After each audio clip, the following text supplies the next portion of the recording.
In a blighted corner of Chicago's South Side, where the crumbling concrete walls never see the light of day, there's a small room. No blackboard, no chairs, no funding. And there, every afternoon, children laugh. Not because they're playing. Because they're learning things no one has ever taught them. How to control anger. How to think before you act. How to avoid being a victim of circumstance. The man in charge isn't a teacher. He was an armed criminal. His name is Raymond Carter. The kids call him Mr. Ray. And he's living proof that one person can change. And then change a generation. A gunman becomes a teacher. Raymond grew up in the same neighborhood where he teaches. He was not raised on moral lessons but on the law of the jungle. There, anyone who showed weakness would be crushed. Ray said, "At 13, I learned to fight before I could apologize." At 19, he and his friends committed an armed robbery and were sentenced to 15 years in prison. The mind is chained before it was chained. In his early years in prison, Raymond lived by instinct, wariness, violence, and anger. He trusted no one, nor did he believe in the future. Until one day in the prison library he came across a small, crumpled book. Meditations by Marcus Aurelius, a Roman emperor, a philosopher, a warrior, and a man who kept a diary for himself so as not to go crazy on the battlefield. Raymond didn't understand it all. But one sentence made him pause for a long time. If you're hurt, it's because you choose to see it as hurt. He was startled. For the first time in his life, Raymond understood. It wasn't the situation that destroyed him, it was how he reacted to it. I no longer want to be a reactor. I want to be a chooser. From then on, Raymond began to write. Every day he recorded his thoughts, feelings, and questions. How to keep your mind steady in the most chaotic places. He practiced being silent when provoked.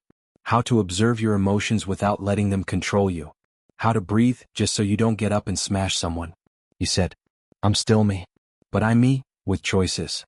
And that's when he understood. True freedom is inner freedom. When the prison doors opened, he was a new man. When Raymond was released from prison at the age of 34, he had nothing but a new mindset. Old friends were dead, arrested, or disappeared. His family had lost contact. No one believed he could reform. But Raymond didn't need them to believe, because for the first time in his life, he believed in himself. He rented an old apartment, worked at a supermarket, and at night, wrote a blog. He wrote about prison, about Stoic philosophy, about freedom from within. No one paid attention to that blog. But the strange thing was, he kept writing, because he was rebuilding himself, bit by bit. A meeting that changed everything. One afternoon, Raymond saw a kid, about 12 years old, smashing trash cans on the side of the road. No one stopped him. People walked by as if they didn't see him. Raymond approached, not blaming him. Just asked one question. "What are you angry about?" The kid was speechless. No one had ever asked him that before. He didn't know what he was angry about. He just felt angry, and acted. Raymond realized he was himself back then. No one to guide him. No one to listen. The first class with no boards, no chalks, just open hearts. Raymond invited a few kids from the neighborhood. They gathered once a week in the small living room.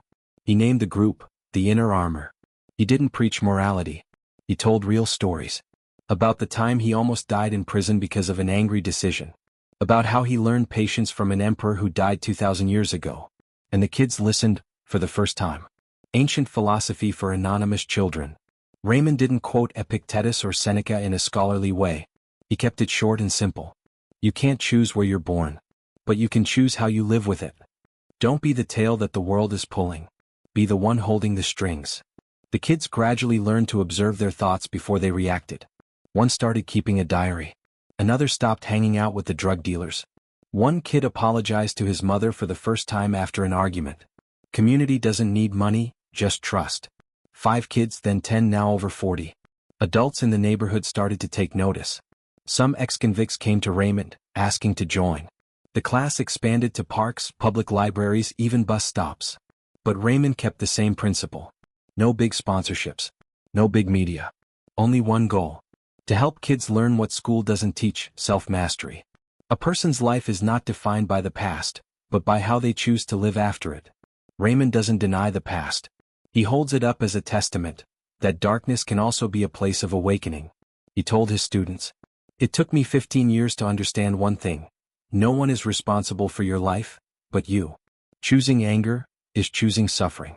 Choosing discipline is choosing freedom. Raymond Carter's story is not about a perfect man.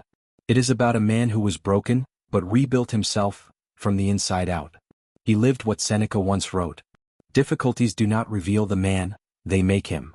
In the place that once broke him, Raymond is sowing hope, with his life experience, his heart, and his living Stoic philosophy. And he knows that if every child in that small class can learn to master themselves, society, no matter how harsh, will not be able to chain them again.